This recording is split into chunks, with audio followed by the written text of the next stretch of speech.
Go-Rin no Sho, The Book of Five Rings, by Miyamoto Musashi. Introduction. I have been many years training in the way of strategy, called Ni-Ten Ichi Ryu, and now I think I will explain it in writing for the first time. It is now during the first 10 days of the 10th month in the 20th year of Kanai, 1645. I have climbed Mountain Iwato of Higo in Kyushu to pay homage to heaven, pray to Kwannon, and kneel before Buddha. I am a warrior of Harima Province, Shinmen Musashi no Kami Fujiwara no Geshin, age 60 years. From youth, my heart has been inclined towards the way of strategy. My first duel was when I was 13. I struck down a strategist of the Shinto school, one Arima Kae. When I was 16, I struck down an able strategist, Tadashima Akiyama. When I was 21, I went up to the capital and I met all manner of strategists, never once failing to win in many contests. After that, I went from province to province, dueling with strategists of various schools, and not once failed to win, even though I had as many as 16 counters. This was between the ages of 13 and 28 or 29. When I reached 30, I looked back on my past. The previous victories were not due to my having mastered strategy. Perhaps it was natural ability, or the order of heaven, or that other schools' strategy was inferior. After that, I studied morning and evening, searching for the principle, and I came to realize the way of strategy when I was 50. Since then, I have lived without following any particular way. Thus, with the virtue of strategy, I practice many arts and abilities, all things with no teacher. To write this book, I did not use the law of Buddha or the teachings of Confucius, neither old war chronicles nor books on martial tactics. I take up my brush to explain the true spirit of this Ichi school, as it is mirrored in the way of heaven and Kwannon. The time is the night of the 10th day of the 10th month, at the hour of the tiger, 3 to 5 a.m. The Book of Earth. Strategy is the craft of the warrior. Commanders must enact the craft, and troopers should know this way. There is no warrior in the world today who really understands the way of strategy. There are various ways. This is the way of salvation by the law of Buddha, the way of Confucius governing by the way of learning, the way of healing as a doctor, as a poet teaching the way of waka, tea, archery, and many arts and skills.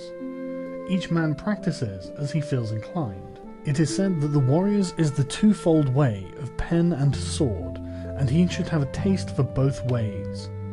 Even if a man has no natural ability, he can be a warrior by sticking assiduously to both divisions of the way.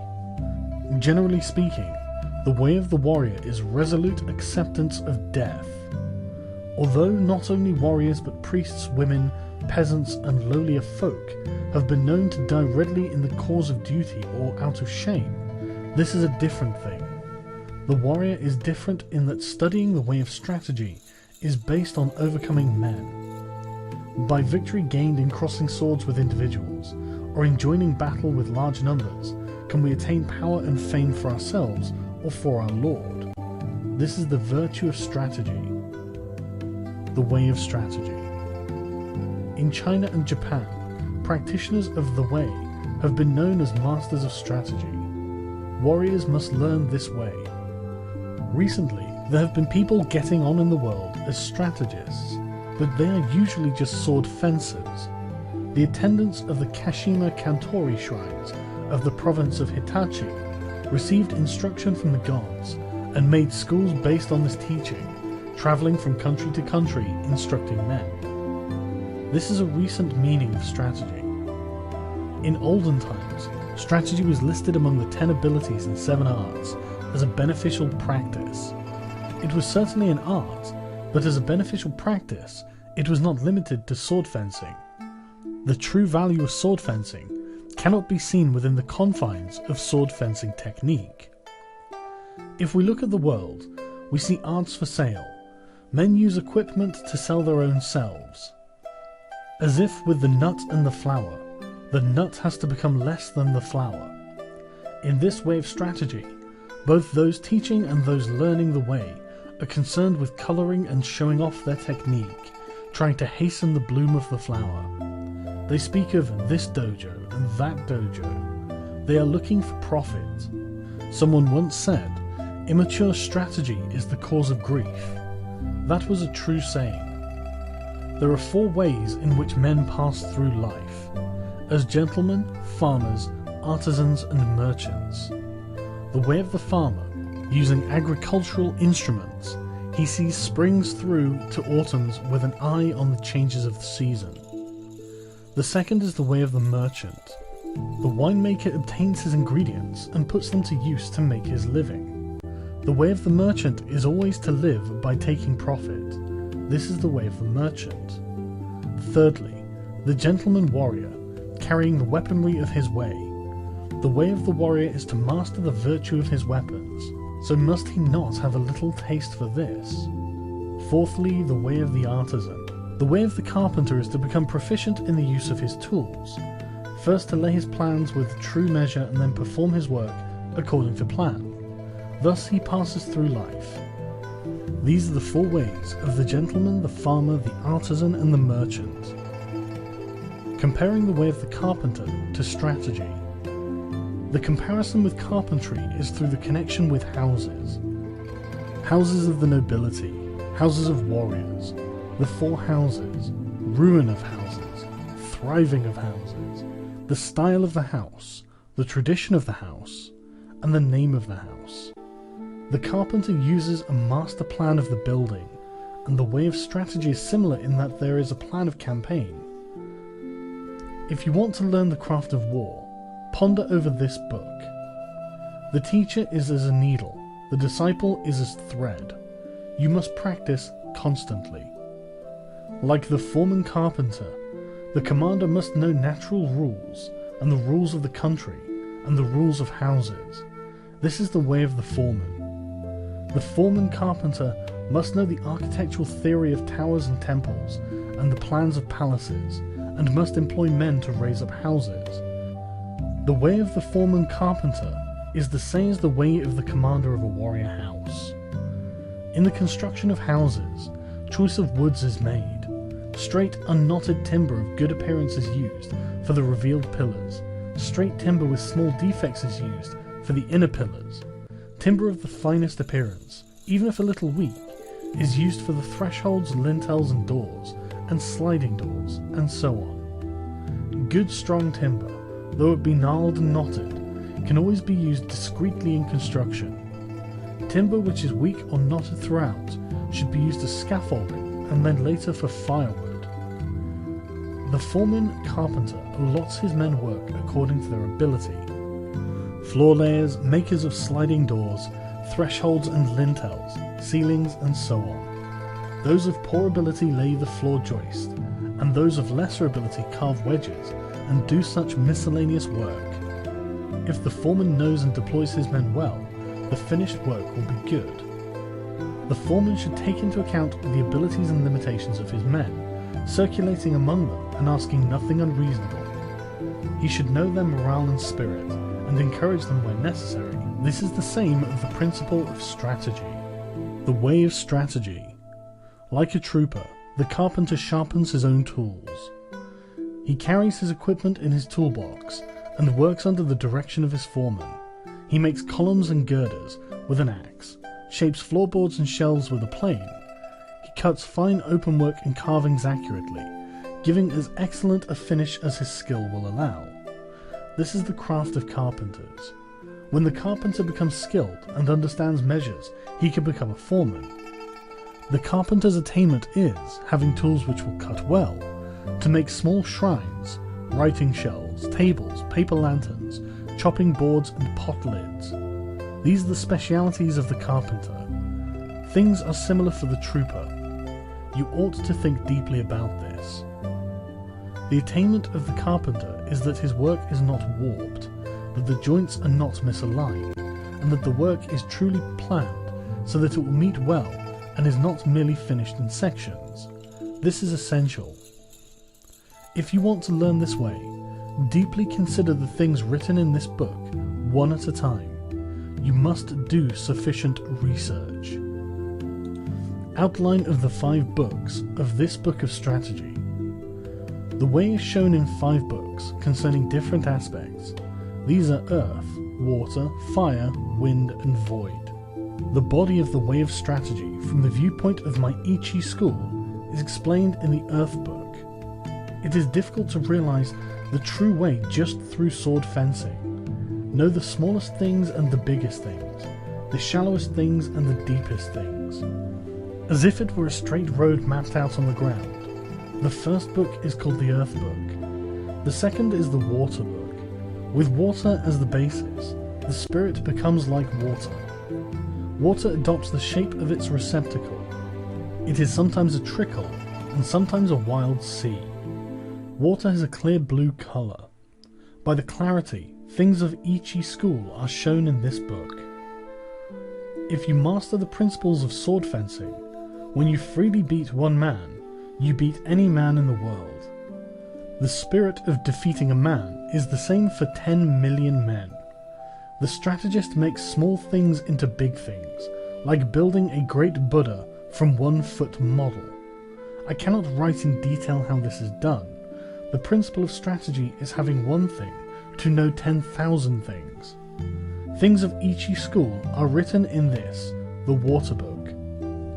The third is the Fire book. This book is about fighting.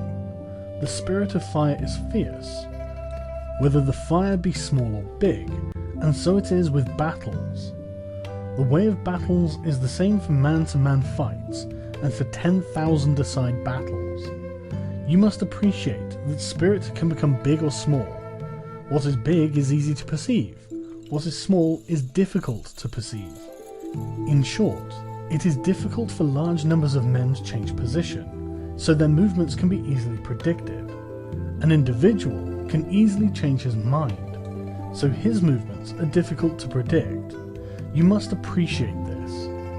The essence of this book is that you must train night and day in order to make quick decisions. In strategy, it is necessary to treat training as a part of normal life, with your spirit unchanging. Thus, combat in battle is described in the Fire book. Fourthly, the Wind book. This book is not concerned with my Ichi school, but with other schools of strategy. By wind I mean old traditions, present-day traditions, and family traditions of strategy. Thus, I clearly explain the strategies of the world. This is tradition. It is difficult to know yourself if you do not know others. To all ways there are side tracks. If you study a way daily, and your spirit diverges, you may think you are obeying a good way, but objectively it is not the true way. If you are following the true way and diverge a little, this will later become a large divergence. You must realize this. Other strategies have come to be thought of as merely sword fencing, and it is not unreasonable that this should be so. The benefit of my strategy, although it includes sword fencing, lies in a separate principle. I have explained what is commonly meant by strategy in other schools, in the tradition (Wind book). Fifthly, the Book of the Void. By void I mean that which has no beginning and no end. Attaining this principle means not attaining the principle. The way of strategy is the way of nature. When you appreciate the power of nature, knowing the rhythm of any situation, you will be able to hit the enemy naturally and strike naturally. All of this is the way of the void. I intend to show how to follow the true way according to nature in the Book of the Void. The name Ichi Ryu ni To, one school, two schools. Warriors, both commanders and troopers, carry two swords at their belt. In olden times, these were called the long sword and the sword. Now they are known as the sword and the companion sword. Let it suffice to say that in our land, whatever the reason, a warrior carries two swords at his belt. It is the way of the warrior. Nito Ichi Ryu shows the advantage of using both swords. The spear and the halberd are both weapons that are carried out of doors. Students of the Ichi school way of strategy should train from the start with the sword and the long sword in either hand. This is the truth. When you sacrifice your life, you must make fullest use of your weaponry. It is false not to do so, and to die with a weapon yet undrawn. If you hold a sword with both hands, it is difficult to wield it freely to left and right, so my method is to carry the sword in one hand. This does not apply to large weapons, such as the spear or halberd, but to swords and companion swords that can be carried in one hand. It is encumbering to hold a sword with both hands when you're on horseback, when running on uneven roads, on swampy ground, muddy rice fields, stony ground, or in a crowd of people. To hold the long sword in both hands is not the true way, for if you carry a bow or spear or other arms in your left hand, you have only one hand free for the long sword. However, when it is difficult to cut an enemy down with one hand, you must use both hands. It is not difficult to wield a sword in one hand. The way to learn this is to train with 2 long swords, one in each hand. It will seem difficult at first, but everything is difficult at first. Bows are difficult to draw, halberds are difficult to wield. As you become accustomed to the bow, so your pull will become stronger. When you become used to wielding the long sword, you will gain the power of the way and wield the sword well. As I will explain in the second book, the Water Book, there is no fast way of wielding the long sword. The long sword should be wielded broadly, and the companion sword closely. This is the first thing to realize.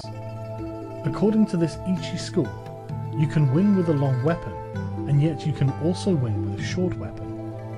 In short, the way of the Ichi school is the spirit of winning, whatever the weapon and whatever the size. It is better to use 2 swords rather than one when you are fighting a crowd, and especially if you want to take a prisoner. These things cannot be explained in detail. From one thing know 10,000 things. When you attain the way of strategy, there will not be one thing you cannot see. You must study hard. The benefits of the 2 characters reading strategy. Masters of the long sword are called strategists. As for other military arts, those who master the bow are called archers. Those who master the spear are called spearmen. Those who master the gun are called marksmen. Those who master the halberd are called halberdiers. But we do not call masters of the way of the longsword long swordsmen, nor do we speak of companion swordsmen, because bows, guns, spears and halberds are all warriors' equipment. They are certainly part of strategy. To master the virtue of the longsword is to govern the world and oneself. Thus, the longsword is the basis of strategy. The principle is strategy by means of the longsword. If he attains the virtue of the longsword, one man can beat 10 men. Just as one man can beat 10, so 100 men can beat 1,000, and 1,000 men can beat 10,000. In my strategy, one man is the same as 10,000, so this strategy is the complete warrior's craft. The way of the warrior does not include other ways, such as Confucianism, Buddhism, certain traditions, artistic accomplishments, and dancing. But even though these are not part of the way, if you know the way, broadly you will see it in everything. Men must polish their particular way. The benefit of weapons in strategy. There is a time and a place for use of weapons. The best use of the companion sword is in a confined space, or when you're engaged closely with an opponent. The long sword can be used effectively in all situations. The halberd is inferior to the spear on the battlefield. With the spear you can take the initiative. The halberd is defensive. In the hands of 1 or 2 men of equal ability, the spear gives a little extra strength. The spear and halberd both have their uses, but neither is very beneficial in confined spaces. They cannot be used for taking a prisoner. They are essentially weapons for the field. Anyways, if you learn indoor techniques, you will think narrowly and forget the true way. Thus you will have difficulty in actual encounters. The bow is tactically strong at the commencement of battle, however battles on a moor, as it is possible to shoot quickly from among the spearmen. However, it is unsatisfactory in sieges, or when the enemy is more than 40 yards away. For this reason, there are nowadays few traditional schools of archery, and there is little use nowadays for this kind of skill. From inside fortifications, the gun has no equal among weapons. It is the supreme weapon on the field before the ranks clash, but once the swords are crossed, the gun becomes useless. One of the virtues of the bow is that you can see the arrows in flight and correct your aim accordingly, whereas gunshots cannot be seen. You must appreciate the importance of this. Just as a horse must have endurance and no defects, so it is with weapons. Horses should walk strongly, and swords and companion swords should cut strongly. Spears and halberds must stand up to heavy use. Bows and guns must be sturdy. Weapons should be hardy rather than decorative. You should not have a favourite weapon. To become overfamiliar with one weapon is as much a fault as not knowing it sufficiently well. You should not copy others, but use weapons which you can handle properly. It is bad for commanders and troops to have likes and dislikes. These are things you must learn thoroughly. Timing in strategy. There is timing in everything. Timing in strategy cannot be mastered without a great deal of patience. Timing is important in dancing and pipe or string music, for they are in rhythm only if timing is good. Timing and rhythm are also involved in the military arts, shooting bows and guns and riding horses. In all skills and abilities, there is timing. There is also timing in the void. There is timing in the whole life of the warrior, in his thriving and declining, in his harmony and discord. Similarly, there is timing in the way of the merchant, in the rise and fall of capital. All things entail rising and falling timing. You must be able to discern this. In strategy, there are various timing considerations. From the outset, you must know the applicable timing and inapplicable timing, and from among the large and small things, and the fast and slow timings, find the relevant timing, first seeing the distance timing and the background timing. This is the main thing in strategy. It will be especially important to know the background timing, otherwise your strategy will become uncertain. You will win in battles with the timing in the void, born of the timing of cunning, by knowing the enemy's timing, and this using a timing which the enemy does not expect. All of the 5 books are chiefly concerned with this timing. You must train sufficiently to appreciate all of this. If you practice day and night in the above Ichi school strategy, your spirit will naturally broaden. Thus is a large-scale strategy, and the strategy of hand-to-hand combat propagated in the world. This is recorded for the first time in the 5 books of Earth, Water, Fire and Wind and Void. This is the way for men who want to learn my strategy. Do not think dishonestly. The way is in training. Become acquainted with every art. Know the ways of all professions. Distinguish between gain and loss in worldly matters. Develop intuitive judgment and understanding for everything. Perceive those things which cannot be seen. Pay attention even to trifles. Do nothing which is of no use. It is important to start by setting these broad principles in your heart and train in the way of strategy. If you do not look at these things on a large scale, it will be difficult for you to master strategy. If you learn and attain this strategy, you will never lose, even to 20 or 30 enemies. More than anything, to start with, you must set your heart on strategy and earnestly stick to the way. You will come to be able to actually beat men in fights, and to be able to win with your eye. Also, by training, you will be able to freely control your own body, conquer men with your body, and with sufficient training, you will be able to beat 10 men with your spirit.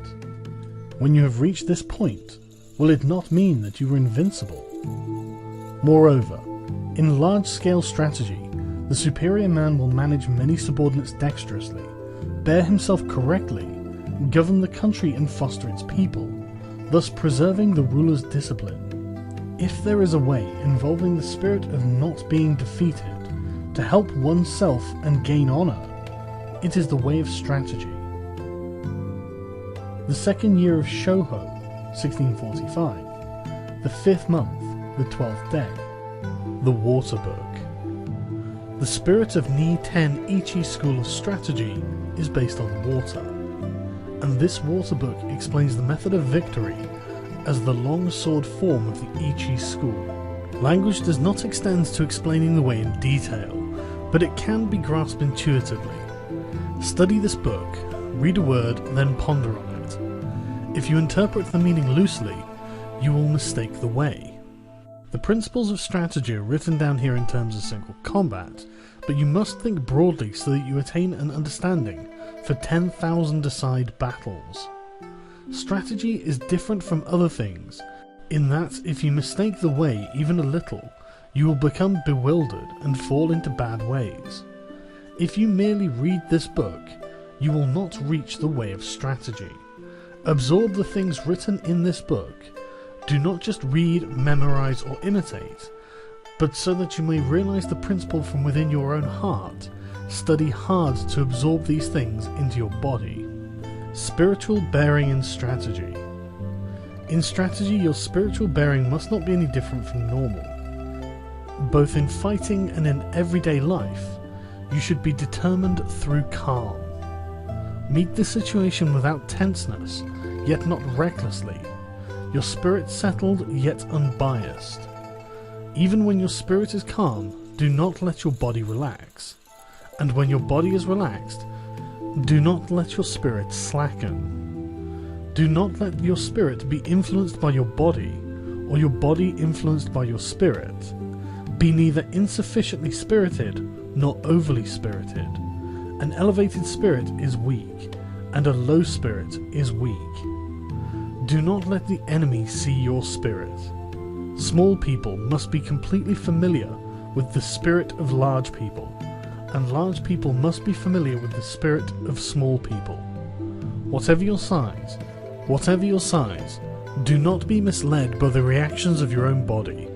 With your spirit open and unconstricted, look at things from a high point of view. You must cultivate your wisdom and spirit. Polish your wisdom. Learn public justice. Distinguish between good and evil.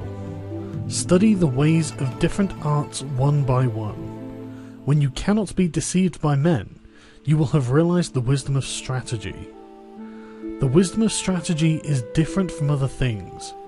On the battlefield, even when you are hard-pressed, you should ceaselessly research the principles of strategy so that you can develop a steady spirit. Stance in strategy. Adopt a stance with the head erect, neither hanging down nor looking up, nor twisted. Your forehead and the space between your eyes should not be wrinkled. Do not roll your eyes or allow them to blink, but slightly narrow them. With your features composed, keep the line of your nose straight, with a feeling of slightly flaring your nostrils. Hold the line of the rear of your neck straight. Instill vigor into your hairline, and in the same way from the shoulders down through your entire body. Lower both shoulders, and without the buttocks jutting out, put strength into your legs from the knees to the tops of your toes. Brace your abdomen, so you do not bend at the hips. Wedge your companion sword in your belt against your abdomen, so the belt is not slack. This is called wedging in. In all forms of strategy, it is necessary to maintain the combat stance in everyday life, and to make your everyday stance your combat stance. You must research this well. The gaze in strategy. The gaze should be large and broad. This is the twofold gaze, perception and sight. Perception is strong and sight is weak. In strategy, it is important to see distant things as if they were close, and to take a distanced view of close things. It is important in strategy to know the enemy's sword and not be distracted by insignificant movements of his sword. You must study this. The gaze is the same for single combat and for large-scale combat. It is necessary in strategy to be able to look to both sides without moving the eyeballs. You cannot master this ability quickly. Learn what is written here. Use this gaze in everyday life, and do not vary it, whatever happens. Holding the longsword. Grip the longsword with a rather floating feeling in your thumb and forefinger, with the middle finger neither tight nor slack, and with the last two fingers tight. It is bad to have play in your hands. When you take up the sword, you must feel intent on cutting the enemy. As you cut an enemy, you must not change your grip, and your hands must not cower.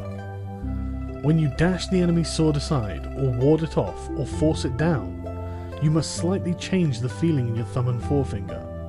Above all, you must be intent on cutting the enemy in the way you grip your sword. The grip for combat and for sword testing is the same. There is no such thing as a man-cutting grip. Generally, I dislike fixedness in both long swords and hands. Fixedness means a dead hand. Pliability is a living hand. You must bear this in mind. Footwork. With the tips of your toes somewhat floating, tread firmly with your heels. Whether you move fast or slow, with large or small steps, your feet must always move as in normal walking. I dislike the three walking methods known as jumping foot, floating foot, and fixed steps. So-called yin-yang foot is important to the way. Yin-yang foot means not moving only one foot. It means moving your feet left-right and right-left when cutting, withdrawing, or warding off a cut. You should not move one foot preferentially. The 5 attitudes. The 5 attitudes are upper, middle, lower, right side and left side. These are the 5. Although attitude has these 5 dimensions, the one purpose of them all is to cut the enemy. There are none but these 5 attitudes. Whatever attitude you are in, do not be conscious of making the attitude. Think only of cutting. Your attitude should be large or small, according to the situation. Upper, lower and middle attitudes are decisive. Left side and right side attitudes are fluid. Left and right attitudes should be used if there is an obstruction overhead or to one side. The decision to use left or right depends on the place. The essence of the way is this. To understand attitude, you must thoroughly understand the middle attitude. The middle attitude is the heart of the attitudes.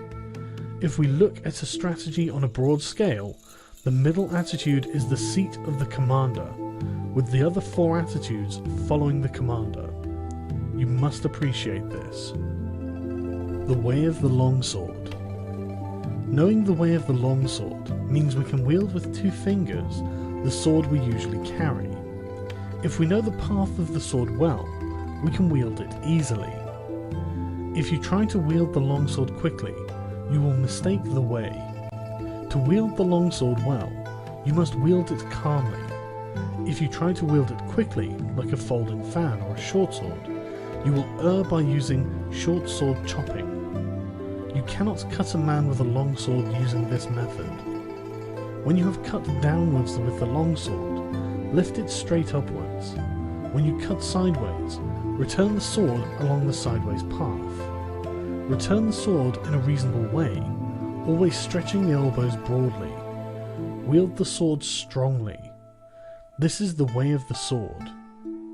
If you learn to use the 5 approaches of my strategy, you will be able to wield a sword well. You must train constantly. The 5 approaches. The first approach is the middle attitude. Confront the enemy with the point of your sword against his face. When he attacks, dash his sword to the right and ride it. Or, when the enemy attacks, deflect the point of his sword by hitting downwards. Keep your long sword where it is, and as the enemy renews the attack, cut his arms from below. This is the first method. The 5 approaches are this kind of thing. You must train repeatedly using a longsword in order to learn them. When you master my way of the long sword, you will be able to control any attack the enemy makes. I assure you, there are no attitudes other than the 5 attitudes of the longsword of Ni-To. In the second approach with the longsword, from the upper attitude, cut the enemy just as he attacks. If the enemy evades the cut, keep your sword where it is, and, scooping from below, cut him as he renews the attack. It is possible to repeat the cut from here. In this method, there are various changes in timing and spirit. You will be able to understand this by training in the Ichi school. You will always win with the 5 longsword methods. You must train repeatedly. In the third approach, adopt the lower attitude, anticipating scooping up. When the enemy attacks, hit his hands from below. As you do so, he may try to hit your sword down. If this is the case, cut his upper arms horizontally with a feeling of crossing. This means that from the lower attitudes, you hit the enemy at the instant that he attacks. You will encounter this method often, both as a beginner and in later strategy. You must train holding a long sword. In the fourth approach, adopt the left side attitude. As the enemy attacks, hit his hands from below. If, as you hit his hands, he attempts to dash down your sword, with the feeling of hitting his hands, parry the path of his long sword and cut across from above your shoulder. This is the way of the long sword. Through this method you win by parrying the line of the enemy's attack. You must study this. In the fifth approach, the sword is in the right side attitude. In accordance with the enemy's attack, cross your sword from below at the side to the upper attitude, then cut straight from above. This method is essential for knowing the way of the longsword well. If you can use this method, you can freely wield a heavy long sword. I cannot describe in detail how to use these 5 approaches. You must become well acquainted with my In Harmony with the Longsword way, learn large-scale timing and understand the enemy's longsword, and become used to the 5 approaches from the outset. You will always win by using these 5 methods, with various timing considerations discerning the enemy's spirit. You must consider all of this carefully. The Attitude No Attitude teaching. Attitude No Attitude means there is no need for what are known as long sword attitudes. Even so, attitudes exist as the 5 ways of holding the long sword. However you hold the sword, it must be in such a way that it is easy to cut the enemy well, in accordance with the situation, the place, and your relation to the enemy. From the upper attitude, as your spirit lessens, you can adopt the middle attitude, and from the middle attitude you can raise the sword a little in your technique and adopt the upper attitude. From the lower attitude you can raise the sword a little and adopt the middle attitudes as the occasion demands. According to the situation, if you turn your sword from either the left side or the right side attitude towards the center, the middle or lower attitude results. The principle of this is called existing attitude, non-existing attitude. The primary thing when you take a sword in your hands is your intention to cut the enemy, whatever the means. Whenever you parry, hit, spring, strike, or touch the enemy's cutting sword, you must cut the enemy in the same movement. It is essential to attain this. If you think only of hitting, springing, striking, or touching the enemy, you will not be able to actually cut him. More than anything, you must be thinking of carrying your movement through to cutting him. You must thoroughly research this. Attitude in strategy on a larger scale is called battle array. Such attitudes are all for winning battles. Fixed formation is bad. Study this well. To hit the enemy in one timing. In one timing means when you have closed with the enemy, to hit him as quickly and directly as possible, without moving your body or settling your spirit, while you see that he is still undecided. The timing of hitting before the enemy decides to withdraw, break, or hit. This is called one timing. You must train to achieve this timing, to be able to hit in the timing of an instant. The abdomen timing of 2. When you attack and the enemy quickly retreats, as you see him tense, you must feint a cut. Then, as he relaxes, follow up and hit him. This is the abdomen timing of 2. It is very difficult to attain this merely by reading this book, but you will soon understand with a little instruction. No design, no conception. In this method, when the enemy attacks and you decide to attack, hit with your body and hit with your spirit, and hit from the void with your hands, accelerating strongly. This is the no design, no conception cut. This is the most important method of hitting. It is often used.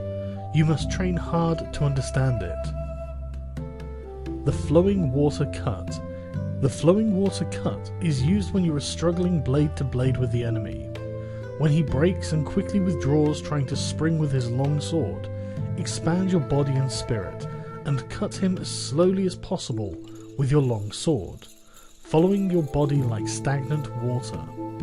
You can cut with certainty if you learn this. You must discern the enemy's grade. The continuous cut. When you attack and the enemy also attacks, and your swords spring together in one action, cut his head, hands and legs.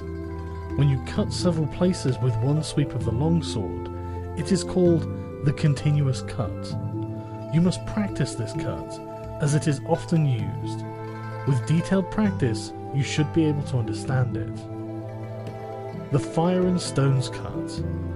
The fire and stones cut means that when the enemy's longsword and your longsword clash together, you cut as strongly as possible without raising the sword even a little. This means cutting quickly with the hands, body and legs, all three cutting strongly. If you train well enough, you will be able to strike strongly. The red leaves cut. The red leaves cut means knocking down the enemy's longsword. The spirit should be getting control of his sword. When the enemy is in longsword attitude in front of you and intent on cutting, hitting and parrying, you strongly hit the enemy's sword with the fire and stones cut, perhaps in the design of the no design, no conception cut. If you then beat down the point of his sword with a sticky feeling, he will necessarily drop the sword. If you practice this cut, it becomes easy to make the enemy drop his sword. You must train repetitively. The body in place of the long sword. Also, the long sword in place of the body. Usually we move the body and sword at the same time to cut the enemy. However, according to the enemy's cutting method, you can dash against him with your body first, and afterwards cut with the sword. If his body is immovable, you can cut first with the long sword, but you generally hit first with the body, and then cut with the long sword. You must research this well and practice hitting. The cut and slash. To cut and slash are two different things. Cutting, whatever form of cutting it is decisive and with a resolute spirit. Slashing is nothing more than touching the enemy. Even if you slash strongly, and even if the enemy dies instantly, it is slashing. When you cut, your enemy is resolved. You must appreciate this. If you first slash the enemy's hands or legs, you must then cut strongly. Slashing is in the spirit the same as touching. When you realize this, they become indistinguishable. Learn this well. The Chinese monkey's body. The Chinese monkey's body is the spirit of not stretching out your arms. The spirit is to get in quickly, without in the least extending your arms. If you are intent upon not stretching out your arms, you are effectively far away. The spirit is to go in with your whole body, and when you come up to within an arm's reach, it becomes easy to move your body in.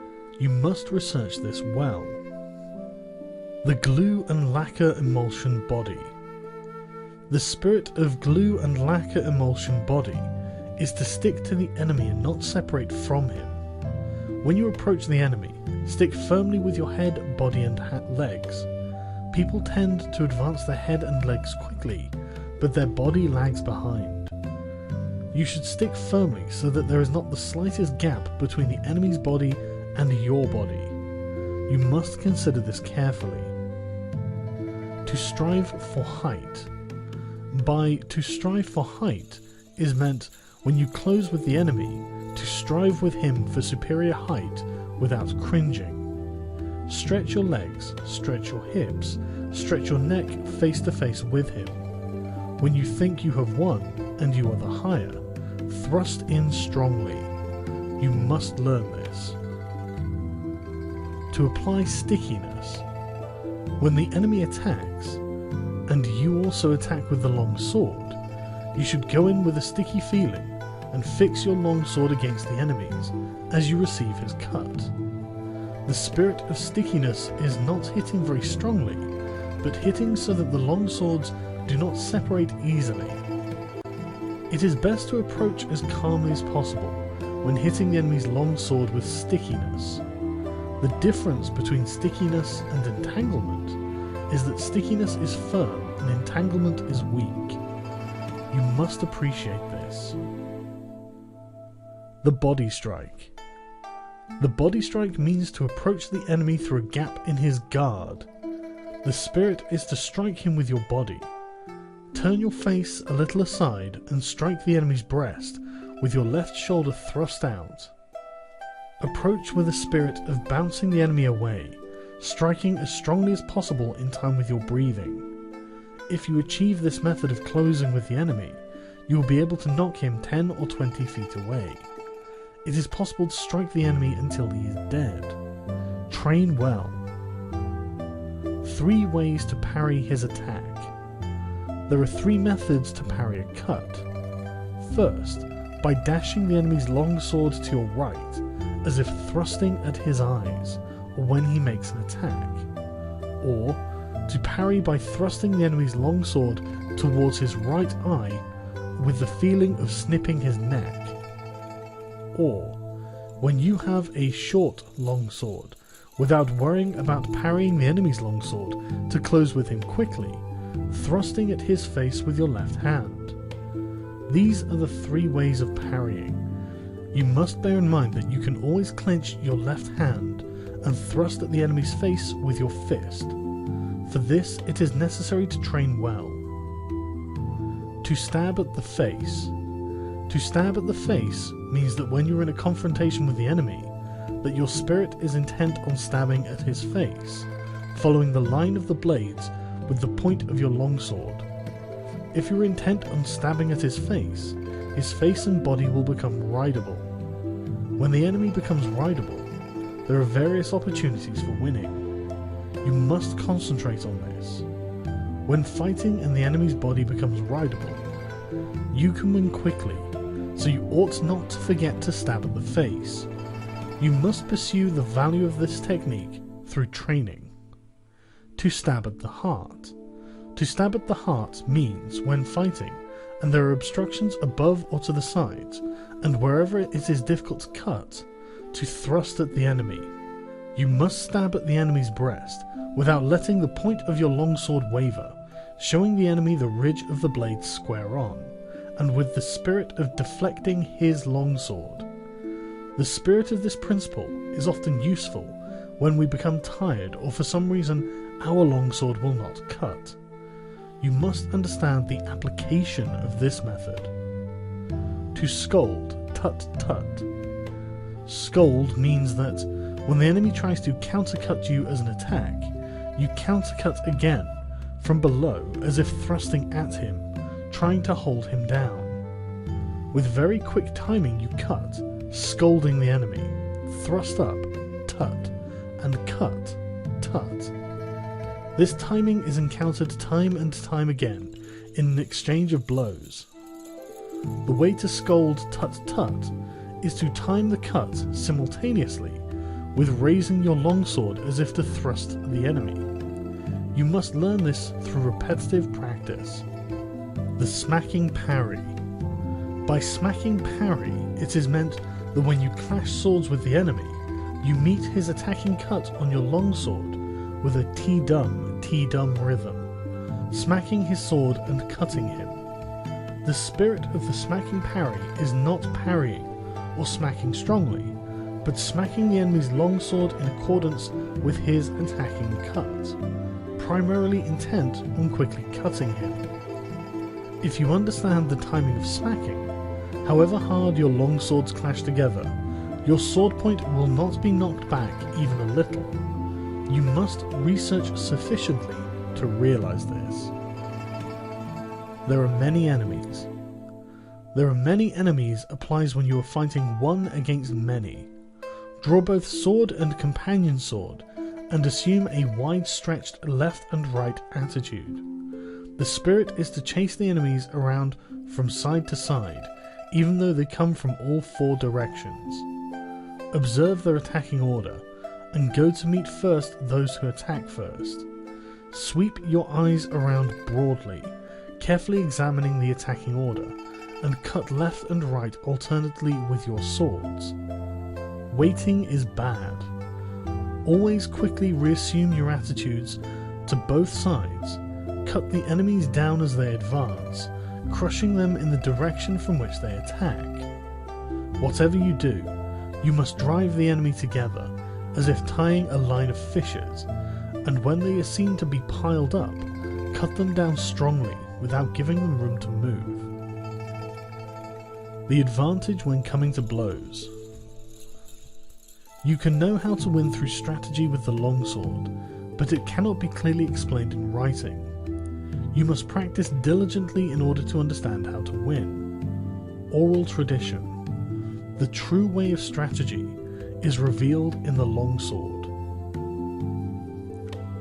One cut. You can win with certainty with the spirit of one cut. It is difficult to attain this if you do not learn strategy well. If you train well in this way, strategy will come from your heart, and you will be able to win at will. You must train diligently. Direct communication. The spirit of direct communication is how the true way of the Nito Ichi school is received and handed down. Oral tradition. Teach your body strategy. Recorded in the above book is an outline of the Ichi school sword fighting. To learn how to win with the longsword in strategy, first learn the 5 approaches and the 5 attitudes, and absorb the way of the longsword naturally in your body. You must understand spirit and timing, handle the longsword naturally, and move your body and legs in harmony with your spirit. Whether beating one man or 2, you will then know the values of strategy. Study the contents of this book. Taking one item at a time and through fighting with enemies, you will gradually come to know the principle of the way. Deliberately, with a patient spirit, absorb the virtue of all of this, from time to time raising your hand in combat. Maintain this spirit whenever you cross swords with an enemy. Step by step, walk the 1,000-mile road. Study strategy over the years and achieve the spirit of the warrior. Today is victory over yourself of yesterday. Tomorrow is your victory over lesser men. Next, in order to beat more skillful men, train according to this book, not allowing your heart to be swayed along a sidetrack. Even if you kill an enemy, if it is not based on what you have learned, it is not the true way. If you attain this way of victory, then you will be able to beat several tens of men. What remains is sword fighting ability, which you can attain in battles and duels. The 2nd year of Shouho, the 12th day of the 5th month, 1645. The Fire Book. In this, the Fire Book of the Nito Ichi School of Strategy, I described fighting as fire. In the first place, people think narrowly about the benefit of strategy. By using only their fingertips, they only know the benefit of 3 of the 5 inches of the wrist. They let a contest be decided, as with the folding fan, merely by the span of their forearms. They specialize in the small matter of dexterity, learning such trifles as hand and leg movements with the bamboo practice sword. In my strategy, the training for killing enemies is by the way of many contests, fighting for survival, discovering the meaning of life and death, learning the way of the sword, judging the strength of attacks and understanding the way of the edge and the ridge of the sword. You cannot profit from small techniques, particularly when full armor is worn. My way of strategy is the sure method to win when fighting for your life, 1 man against 5 or 10. There is nothing wrong with the principle 1 man can beat 10, so 1,000 men can beat 10,000. You must research this. Of course, you cannot assemble 1,000 or 10,000 men for everyday training, but you can become a master of strategy by training alone with a sword, so that you can understand the enemy's strategies, his strength and resources, and come to appreciate how to apply strategy to beat 10,000 enemies. Any man who wants to master the essence of my strategy must research diligently, training morning and evening. Thus he can polish his skill, become free from self, and realize extraordinary ability. He will come to possess miraculous power. This is the practical result of strategy. Depending on the place. Examine your environment. Stand in the sun, that is, take up an attitude with the sun behind you. If the situation does not allow this, you must try to keep the sun on your right side. In buildings, you must stand with the entrance behind you or on your right. Make sure that your rear is unobstructed, and make sure there is free space on your left, your right side being occupied with your sword attitude.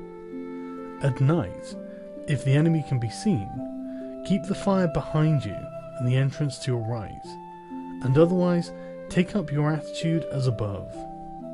You must look down on the enemy and take up your attitude on slightly higher places. For example, the camisa in a house is thought of as a high place. When the fight comes, always endeavour to chase the enemy around to your left side.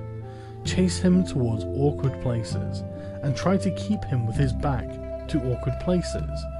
When the enemy gets into an inconvenient position, do not let him look around, but conscientiously chase him around and pin him down. In houses, chase the enemy into the thresholds, lintels, doors, verandas, pillars, and so on. Again, not letting him see his situation. Always chase the enemy into bad footholds, obstacles at the side, and so on. Using the virtues of the place to establish predominant positions from which to fight. You must research and train diligently in this. The 3 methods to forestall the enemy. The first is to forestall him by attacking. This is called Ken no Sen, to set him up. Another method is to forestall him as he attacks. This is called Tai no Sen, to wait for the initiative. The other method is when you and the enemy attack together. This is called Tai Tai no Sen, to accompany him and forestall him. There are no methods of taking the lead other than these 3, because you can win quickly by taking the lead. It is one of the most important things in strategy. There are several things involved in taking the lead. You must make the best of the situation, see through the enemy's spirit so that you grasp his strategy and defeat him. It is impossible to write about this in detail. The first Ken no Sen. When you decide to attack, keep calm and dash in quickly, forestalling the enemy, or you can advance seemingly strongly, but with a reserved spirit, forestalling him with the reserve. Alternately, advance with as strong a spirit as possible, and when you reach the enemy, move with your feet a little quicker than normal, unsettling him and overwhelming him sharply. Or, with your spirit calm, attack with a feeling of constantly crushing the enemy, from first to last. The spirit is to win in the depths of the enemy. These are all Ken no Sen. The second Tai no Sen. When the enemy attacks, remain undisturbed but feign weakness. As the enemy reaches you, suddenly move away, indicating that you intend to jump aside, then dash in, attacking strongly as soon as you see the enemy relax. This is one way.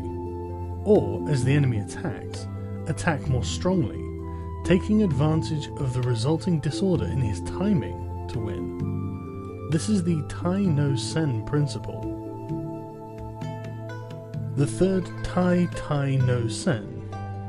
When the enemy makes a quick attack, you must attack him strongly and calmly. Aim for his weak point as he draws near, and strongly defeat him. Or, if the enemy attacks calmly, you must observe his movement and, with your body floating, join in with his movements as he draws near. Move quickly and cut him strongly. This is Tai no Sen. These things cannot be clearly explained in words. You must research what is written here. In these three ways of forestalling, you must judge the situation. This does not mean that you always attack first, but if the enemy attacks first, you can lead him around. In strategy, you have effectively won when you forestall the enemy, so you must train well to attain this. To hold down a pillow. To hold down a pillow means not allowing the enemy's head to rise. In contests of strategy, it is bad to be led about by the enemy. You must always be able to lead the enemy about. Obviously, the enemy will also be thinking of doing this, but he cannot forestall you if you do not allow him to come out. In strategy, you must stop the enemy as he attempts to cut. You must push down his thrust and throw off his hold when he tries to grapple. This is the meaning of to hold down a pillow. When you have grasped this principle, whatever the enemy tries to bring about in the fight, you will see in advance and suppress it. The spirit is to check his attack at the syllable at, when he jumps to check his advance at the syllable ju, and check his cut at ku. The important thing in strategy is to suppress the enemy's useful actions, but allow his useless actions. However, doing this alone is defensive. First you must act according to the way, suppress the enemy's techniques, foiling his plans, and thence command him directly. When you can do this, you will be a master of strategy. You must train well and research holding down a pillow. Crossing at a ford. Crossing at a ford means, for example, crossing the sea at a strait, or crossing over at 100 miles of broad sea at a crossing place. I believe this crossing at a ford occurs often in a man's lifetime. It means setting sail even though your friends stay in harbour, knowing the route, knowing the soundness of your ship, and the favour of the wind that day.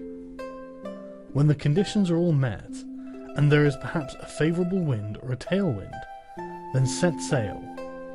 If the wind changes within a few miles of your destination, you must row across the remaining distance without sail. If you attain this spirit, it applies to everyday life. You must always think of crossing at a ford. In strategy, it is also important to cross at a ford. Discern the enemy's capability and, knowing your own strong points, cross the ford at the advantageous place, as a good captain crosses a sea route. If you succeed in crossing at the best place, you may take your ease. To cross at a ford means to attack at the enemy's weak point, and put yourself in an advantageous position. This is how to win in large-scale strategy.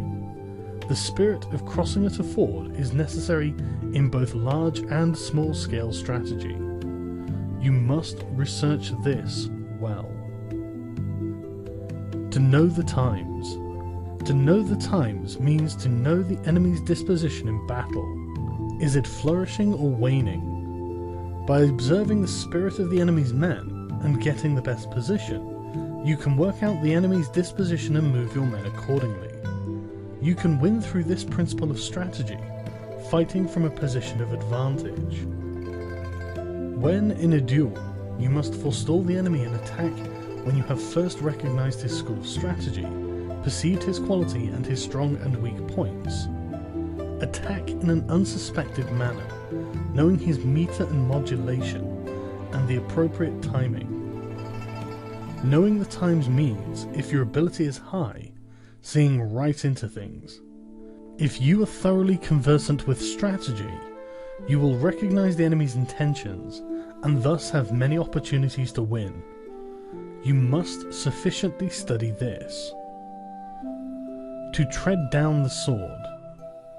To tread down the sword is a principle often used in strategy. First in large-scale strategy, when the enemy first discharges bows and guns, and then attacks. It is difficult for us to attack if we are busy loading powder into our guns or notching our arrows. The spirit is to attack quickly, while the enemy is still shooting with bows or guns. The spirit is to win by treading down as we receive the enemy's attack. In single combat, we cannot get a decisive victory by cutting, with a T-dum feeling. In the wake of the enemy's attacking longsword, we must defeat him at the start of his attack, in the spirit of treading him down with the feet, so that he cannot rise again to the attack. Treading does not simply mean treading with the feet. Tread with the body, tread with the spirit, and of course, tread and cut with the longsword. You must achieve the spirit of not allowing the enemy to attack a second time. This is the spirit of forestalling in every sense. Once at the enemy, you should aspire not just to strike him, but to cling after the attack. You must study this deeply. To know collapse. Everything can collapse. Houses, bodies, and enemies collapse when their rhythm becomes deranged. In large-scale strategy, when the enemy starts to collapse, you must pursue him without letting the chance go. If you fail to take advantage of your enemy's collapse, they may recover. In single combat, the enemy sometimes loses timing and collapses. If you let this opportunity pass, he may recover, and not be so negligent thereafter. Fix your eye on the enemy's collapse, and chase him, attacking so that you do not let him recover. You must do this. The chasing attack is with a strong spirit. You must understand utterly how to cut down the enemy. To become the enemy. To become the enemy means think yourself into the enemy's position. In the world, people tend to think of a robber trapped in a house as a fortified enemy. However, if we think of becoming the enemy, we feel that the whole world is against us, and there is no escape. He who is shut inside is a pheasant. He who enters to arrest is a hawk. You must appreciate this. In large-scale strategy, people are always under the impression that the enemy is strong, and so tend to become cautious. But if you have good soldiers, and if you understand the principles of strategy, and if you know how to beat the enemy, there is nothing to worry about.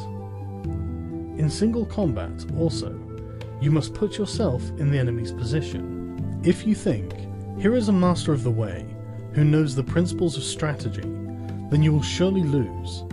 You must consider this deeply. To release four hands. To release four hands is used when you and the enemy are contending with the same spirit, and the issue cannot be decided. Abandon this spirit and win through an alternative resource. In large-scale strategy, when there is a four hands spirit, do not give up. It is man's existence. Immediately throw away this spirit and win with a technique the enemy does not expect. In single combat also, when we think we have fallen into the four hands situation, we must defeat the enemy by changing our mind and applying a suitable technique according to his condition. You must be able to judge this. To move the shade. To move the shade is used when you cannot see the enemy's spirit. In large-scale strategy, when you cannot see the enemy's position, indicate that you are about to attack strongly to discover his resources. It is easy then to defeat him with a different method once you see his resources. In single combat, if the enemy takes up a rear or side attitude of the longsword so that you cannot see his intention, make a feint attack, and the enemy will show his longsword, thinking he sees your spirit. Benefiting from what you are shown, you can win with certainty.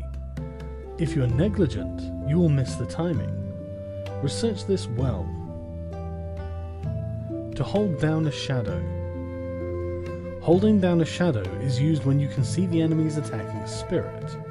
In large-scale strategy, when the enemy embarks on an attack, if you make a show of strongly suppressing his technique, he will change his mind. Then, altering your spirit, defeat him by forestalling him with a void spirit. Or, in single combat, hold down the enemy's strong intention with suitable timing, and defeat him by forestalling him with this timing. You must study this well. To pass on. Many things are said to be passed on. Sleepiness can be passed on, and yawning can be passed on. Time can also be passed on. In large-scale strategy, when the enemy is agitated and shows an inclination to rush, do not mind in the least. Make a complete show of calmness, and the enemy will be taken by this and become relaxed. When you see that this spirit has been passed on, you can bring about the enemy's defeat by attacking strongly with a void spirit. In single combat, you can win by relaxing your body and spirit, then, catching on the moment the enemy relaxes, attack strongly and quickly, forestalling him. What is known as getting someone drunk is similar to this. You can also infect the enemy with a bored, careless or weak spirit. You must study this well. To cause a loss of balance. Many things can cause a loss of balance. One cause is danger, another is hardship, and another is surprise. You must research this. In large-scale strategy, it is important to cause a loss of balance. Attack without warning, where the enemy is not expecting it. While his spirit is undecided, follow up your advantage and, having the lead, defeat him. Or, in single combat, start by making a show of being slow, and then suddenly attack strongly. Without allowing him space to breathe to recover or from the fluctuation of the spirit, you must grasp the opportunity to win. Get the feel of this. To frighten. Fright often occurs, caused by the unexpected. In large-scale strategy, you can frighten the enemy not by what you present to their eyes, but by shouting, by making a small force seem large, or by threatening them from the flank without warning. All of these things frighten. You can win by making best use of the enemy's frightened rhythm. In single combat, also, you must use the advantage of taking the enemy unawares by frightening him with your body, longsword or voice to defeat him. You should research this well. To soak in. When you have come to grips and are striving together with the enemy, and you realize that you cannot advance, you soak in and become one with the enemy. You can win by applying a suitable technique while you are mutually entangled. In battles involving large numbers, as well as in fights with small numbers, you can often win decisively with the advantage of knowing how to soak into the enemy, whereas when you draw apart, you would lose the chance to win. Research this well. To injure the corners. It is difficult to move strong things by pushing directly, so you should injure the corners. In large-scale strategy, it is beneficial to strike at the corners of an enemy's force. If the corners are overthrown, the spirit of the whole body will be overthrown. To defeat the enemy, you must follow up the attack when the corners have fallen. In single combat, it is easy to win once the enemy collapses. This happens when you injure the corners of his body and weaken him. It is important to know how to do this, so you must research this deeply. To throw into confusion. This means making the enemy lose resolve. In large-scale strategy, we can use your troops to confuse the enemy on the field. Observing the enemy's spirit, we can make him think here, there, like that, like this, slow, fast. Victory is certain when the enemy is caught up in a rhythm that confuses his spirit. In single combat, we can confuse the enemy by attacking with varied techniques when the chance arises. Feint a thrust or a cut, or make the enemy think you are going to close to him. When he is confused, you can easily win. This is the essence of fighting, and you must research it deeply. The three shouts. The three shouts are divided thus: before, during, and after. Shout according to the situation. The voice is a thing of life. We shout against fires and so on, against the wind and the waves. The voice shows energy. In large-scale strategy, at the start of the battle, we shout as loudly as possible. During the fight, the voice is low-pitched, shouting out as we attack. After the contest, we shout in the wake of our victory. These are the three shouts. In single combat, we make as if to cut and shout "A" at the same time to disturb the enemy. Then in the wake of our shout, we cut with the longsword. We shout after we have cut down the enemy. This is to announce victory. This is called Sen Go no Ko, before and after voice. We do not shout simultaneously with flourishing the longsword. We shout during the fight to get into rhythm. Research this deeply. To mingle. In battles, when the armies are in confrontation, attack the enemy's strong points, and when you see that they are beaten back, quickly separate and attack yet another strong point on the periphery of his force. The spirit of this is like a winding mountain path. This is an important fighting method for one man against many. Strike down the enemies in one quarter or drive them back, then grasp the timing and attack further strong points to the right and left, as if on a winding mountain path, weighing up the enemy's disposition. When you know the enemy's level, attack strongly, with no trace of retreating spirit.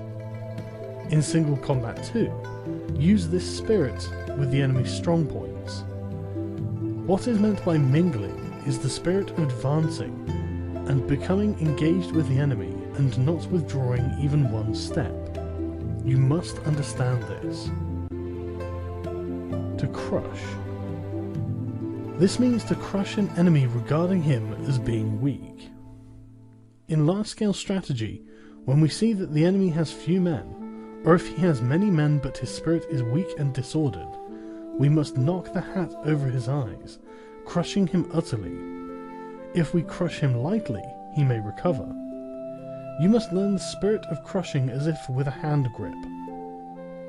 In single combat, if the enemy is less skillful than yourself, if his rhythm is disorganized, or if he has fallen into evasive or retreating attitudes, we must crush him straight away, with no concern for his presence, without allowing him space to breathe. It is essential that you crush him all at once.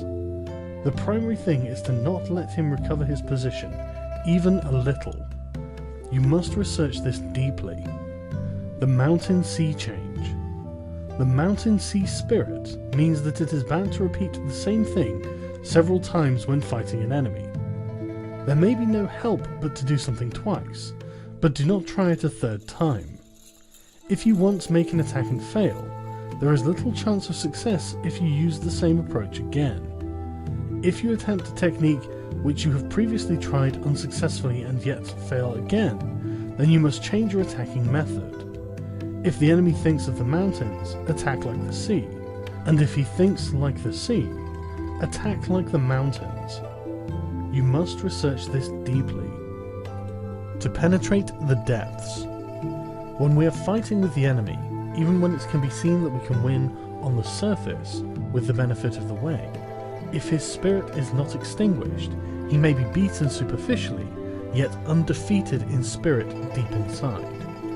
With this principle, the penetrating of the depths, we can destroy the enemy's spirit in its depths, demoralizing him by quickly changing our spirit. This often occurs. Penetrating the depths means penetrating with the longsword, penetrating with the body, and penetrating with the spirit. This cannot be understood in a generalization. Once we have crushed the enemy in the depths, there is no need to remain spirited, but otherwise we must remain spirited. If the enemy remains spirited, it is difficult to crush him. You must train in penetrating the depths for large-scale strategy and also single combat. To renew. To renew applies when we are fighting with the enemy and an entangled spirit arises where there is no possible resolution. We must abandon our efforts, think of the solution in a fresh spirit, then win with the new rhythm. To renew, when we are deadlocked with the enemy, means that without changing our circumstance, we change our spirit and win through a different technique. It is necessary to consider how to renew also applies in large-scale strategy. Research this diligently. Rat's head, ox's neck. Rat's head, ox's neck means that when we are fighting with the enemy and both he and we have become occupied with small points in an entangled spirit, we must always think of the way of strategy as being both a rat's head and an ox's neck. Whenever we have become preoccupied with small details, we must suddenly change into a large spirit, interchanging large with small. This is one of the essences of strategy. It is necessary that the warrior think in this spirit in everyday life. You must not depart from this spirit in the large-scale strategy nor in single combat. The commander knows the troops. The commander knows the troops applies everywhere in fights, in my way of strategy. Using the wisdom of strategy, think of the enemy as your own troops. When you think in this way, you can move him at will and will be able to chase him around. You become the general, and the enemy becomes your troops. You must master this. To let go the hilt. There are various kinds of spirit involved in letting go the hilt. There is the spirit of winning without a sword. There is also the spirit of holding the longsword but not winning. The various methods cannot be expressed in writing. You must train well. The body of a rock. When you have mastered the way of strategy, you can suddenly make your body like a rock, and 10,000 things cannot touch you. This is the body of a rock. You will not be moved. Oral tradition. What is recorded above has been constantly on my mind about Ichi school sword fencing, written down as it came to me. This is the first time I have written about my technique, and the order of things is a bit confused. It is difficult to express it clearly. This book is a spiritual guide for the man who wishes to learn the way. My heart has been inclined to the way of strategy from my youth onwards. I have devoted myself to training my hand, tempering my body, and attaining my many spiritual attitudes of sword fencing. If we watch men of other schools discussing theory and concentrating on techniques with the hands, even though they seem skillful to watch, they have not the slightest true spirit. Of course, men who study in this way think they are training the body and spirit, but it is an obstacle to the true way, and its bad influence remains forever. Thus, the true way of strategy is becoming decadent and dying out. The true way of sword fencing is the craft of defeating the enemy in a fight, and nothing other than this. If you attain and adhere to the wisdom of my strategy, you need never doubt that you will win. The second year of Shouho, the 5th month, the 12th day, 1645. The Wind Book. In strategy you must know the ways of other schools, and so I have written about various other traditions of strategy in the Wind Book. Without knowledge of the ways of other schools, it is difficult to understand the essence of my Ichi school. Looking at other schools, we find that some specialize in techniques of strength using extra long swords. Some schools study the way of the short sword, known as the kodachi. Some schools teach dexterity in large numbers of sword techniques, teaching attitudes of the sword as the surface and the way as the interior. That none of these are the true way I show clearly in the interior of this book, all the vices and virtues and rights and wrongs. My Ichi school is different.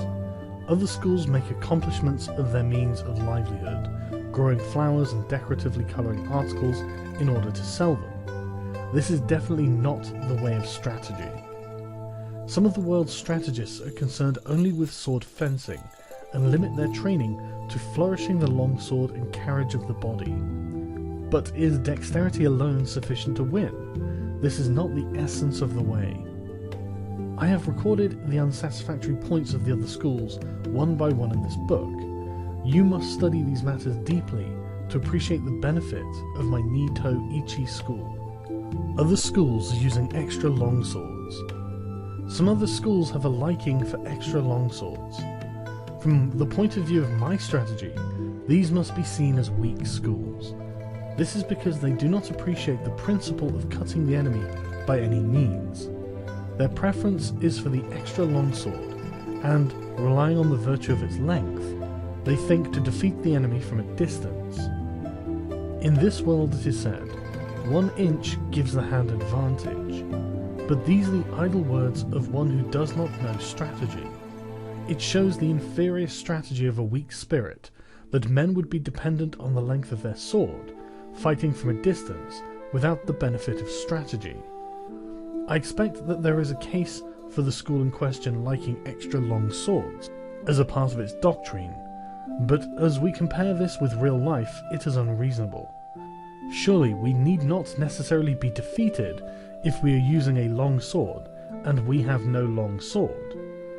It is difficult for these people to cut the enemy when at close quarters because of the length of the long sword. The blade path is large, so the long sword is an encumbrance, and they are at a disadvantage compared to the man armed with a short companion sword. From olden times it has been said, great and small go together, so do not unconditionally dislike extra long swords. What I dislike is the inclination towards the long sword.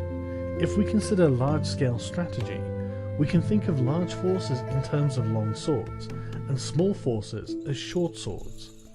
Cannot few men give battle against many? There are many instances of few men overcoming many. Your strategy is of no account if, when called on to fight in a confined space, your heart is inclined to the long sword, or if you are in a house armed only with your companion sword. Besides, some men have not the strength of others. In my doctrine, I dislike preconceived narrow spirit. You must study this well. The strong longsword spirit in other schools. You should not speak of strong and weak longswords. If you just wield the longsword in a strong spirit, your cutting will become coarse, and if you use the sword coarsely, you will have difficulty in winning. If you are concerned with the strength of your sword, you will try to cut unreasonably strongly, and will not be able to cut at all. It is also bad to try and cut strongly when testing the sword. Whenever you cross swords with an enemy, you must not think of him either cutting strongly or weakly, just think of cutting and killing him. Be intent solely on killing the enemy. Do not try to cut strongly, and, of course, do not think of cutting weakly. You should only be concerned with killing the enemy. If you rely on strength, when you hit the enemy's sword, you will inevitably hit too hard. If you do this, your own sword will be carried along as a result. Thus the saying, "the strongest hand wins," has no meaning. In large-scale strategy, if you have a strong army and are relying on strength to win, but the enemy also has a strong army, the battle will be fierce. This is the same for both sides. Without the correct principle, the fight cannot be won. The spirit of my school is to win through the wisdom of strategy, paying no attention to trifles. Study this well. Use of the shorter longsword in other schools. Using a shorter longsword is not the true way to win. In ancient times, tachi and katana meant long and short swords. Men of superior strength in the world can wield even a long sword lightly, so there is no case for their liking the short sword. They can also make use of the length of spears and halberds. Some men use a shorter longsword with the intention of jumping in and stabbing the enemy at the unguarded moment when he flourishes his sword. This inclination is bad. To aim for the enemy's unguarded moment is completely defensive and undesirable at close quarters with the enemy. Furthermore, you cannot use the method of jumping inside his defense with a short sword if there are many enemies. Some men think that if they go against many enemies with a shorter sword, they can unrestrictedly frisk around, cutting in sweeps, but they have to parry cuts continuously and eventually become entangled with the enemy. This is inconsistent with the true way of strategy. The sure way to win, thus, is to chase the enemy around in a confusing manner, causing him to jump aside, with your body held strongly and straight. The same principle applies to large-scale strategy. The essence of strategy is to fall upon the enemy in large numbers, and to bring about his speedy downfall. By their study of strategy, people of the world get used to countering, evading, and retreating as the normal thing. They become set in this habit, so can easily be paraded around by the enemy. The way of strategy is straight and true. You must chase the enemy around and make him obey your spirit. Other schools with many methods of using the long sword. I think it is held in other schools that there are many methods of using the long sword in order to gain admiration of beginners. This is selling the way. It is a vile spirit in strategy. The reason for this is that to deliberate over many ways of cutting down a man is an error. To start with, killing is not the way of mankind. Killing is the same for people who know about fighting and for those who do not. It is the same for women or children, and there are not many different methods. We can speak of different tactics, such as stabbing and mowing down, but none other than these. Anyway, cutting down the enemy is the way of strategy, and there is no need for many refinements of it. Even so, according to the place, your longsword may be obstructed above or to the sides, so that you need to hold your sword in such a manner that it can be used. There are 5 methods in 5 directions. Methods apart from these 5, hand twisting, body bending, jumping out, and so on to cut the enemy, they are not the true way of strategy. In order to cut the enemy, you must not make twisting or bending cuts. This is completely useless.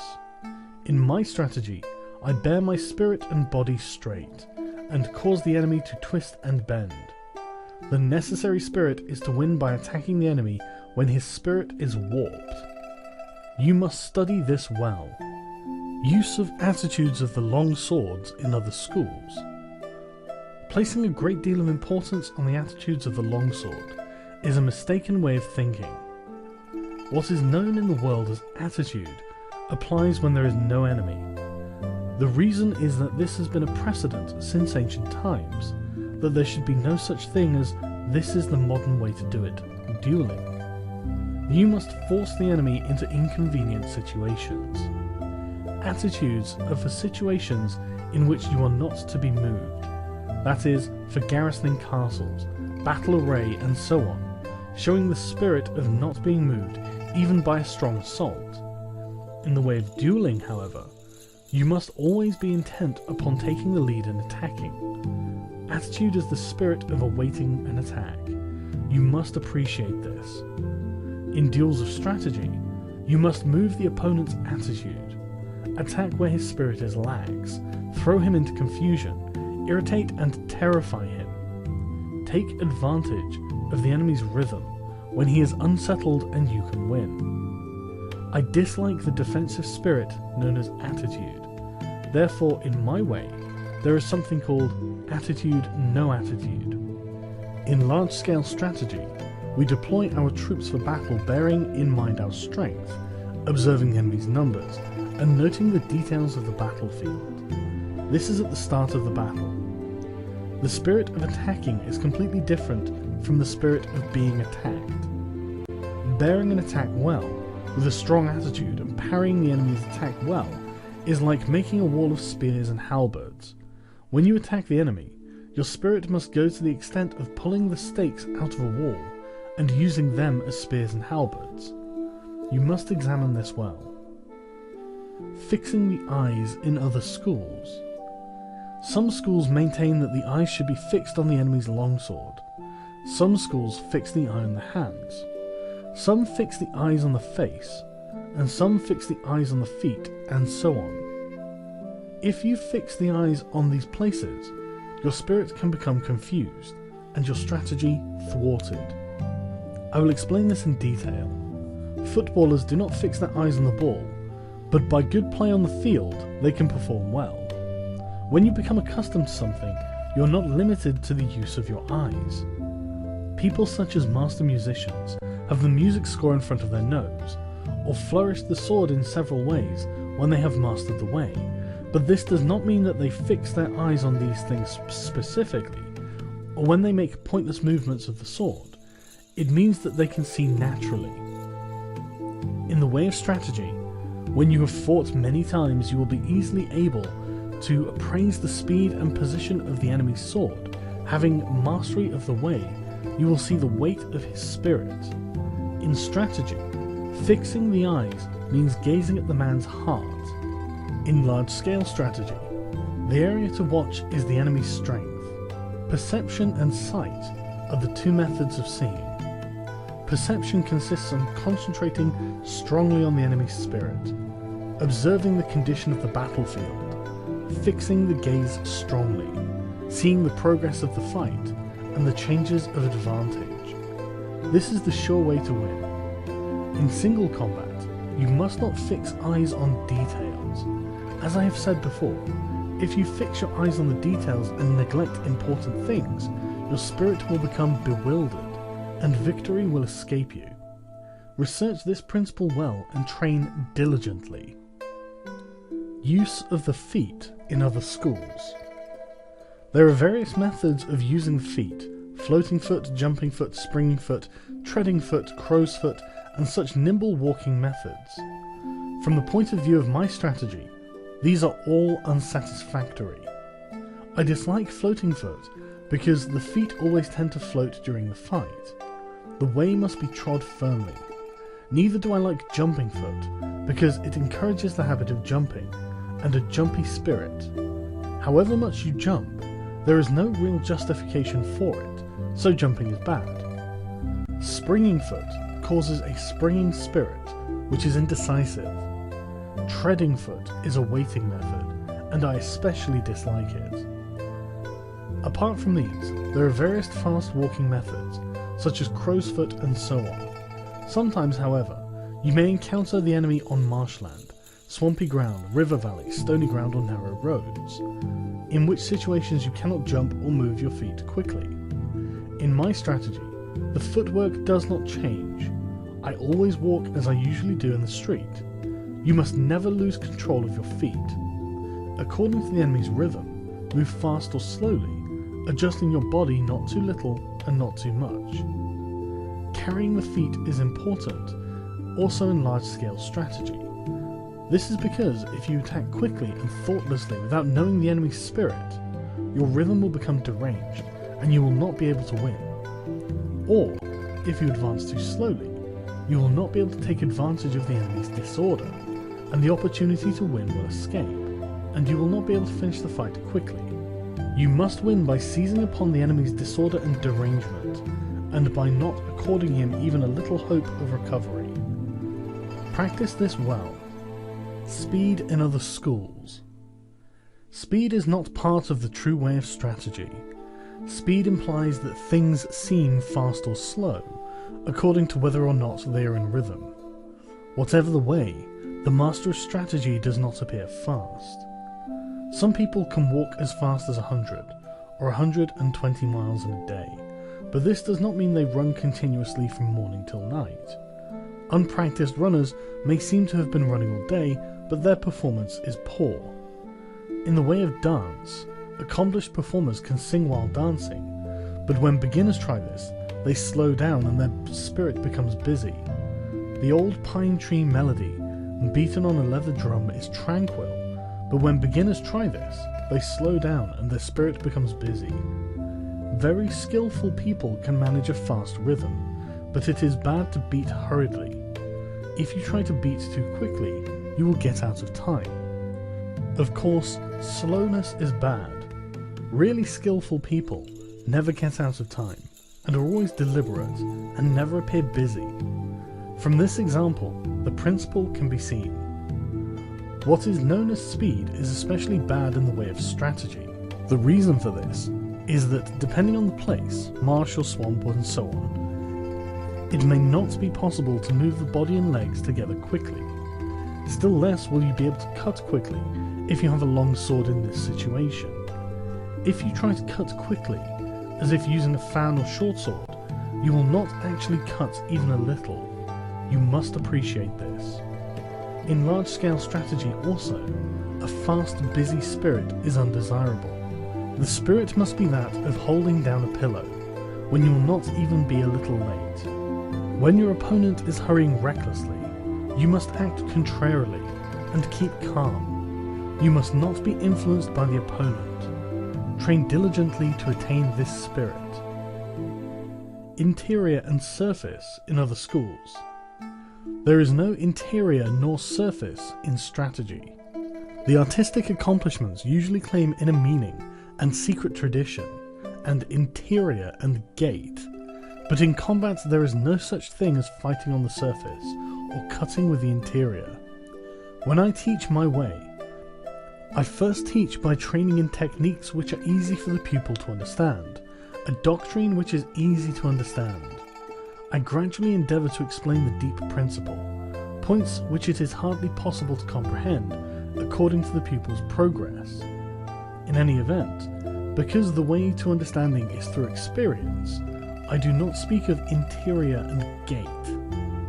In this world, if you go into the mountains and decide to go deeper and yet deeper, instead you will emerge at the gate. Whatever is the way, it has an interior, and it is sometimes a good thing to point out the gate. In strategy, we cannot say what is concealed and what is revealed. Accordingly, I dislike passing on my way through written pledges and regulations. Perceiving the ability of my pupils, I teach the direct way, remove the bad influence of other schools, and gradually introduce them to the true way of the warrior. The method of teaching my strategy is with a trustworthy spirit. You must train diligently. I have tried to record an outline of the strategy of other schools in the above 9 sections. I could now continue by giving a specific account of these schools, one by one, from the gates to the interior, but I have intentionally not named the schools or their main points. The reason for this is that different branches of schools give different interpretation of the doctrines. Inasmuch as men's opinions differ, so there must be differing ideas on the same matter. Thus, no one man's conception is valid for any school.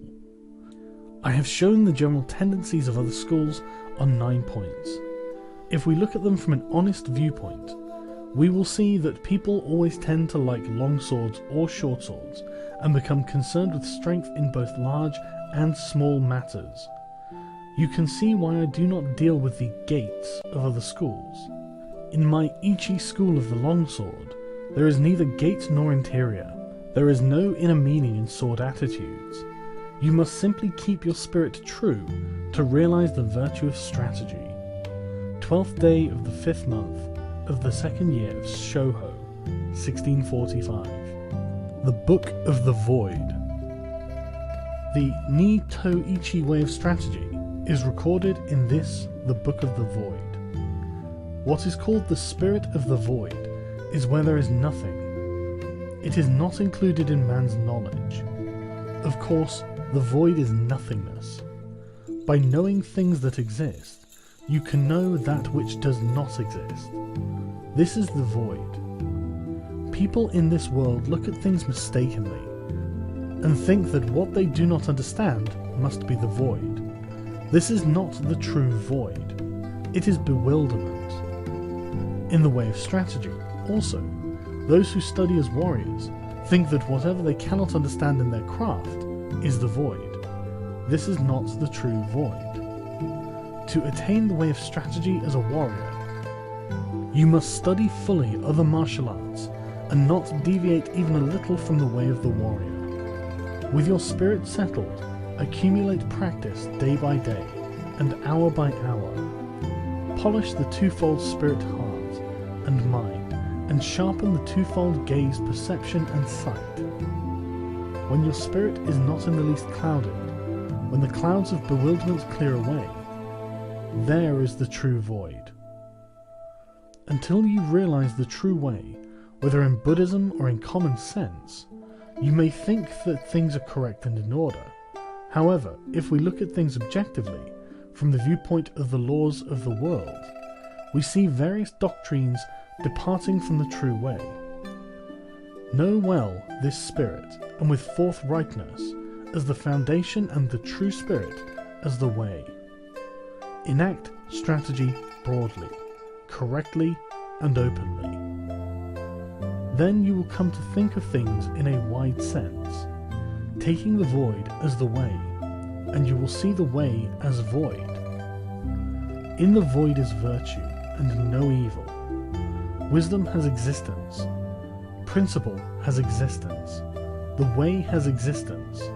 Spirit is nothingness. 12th day of the 5th month, 2nd year of Shoho, 1645.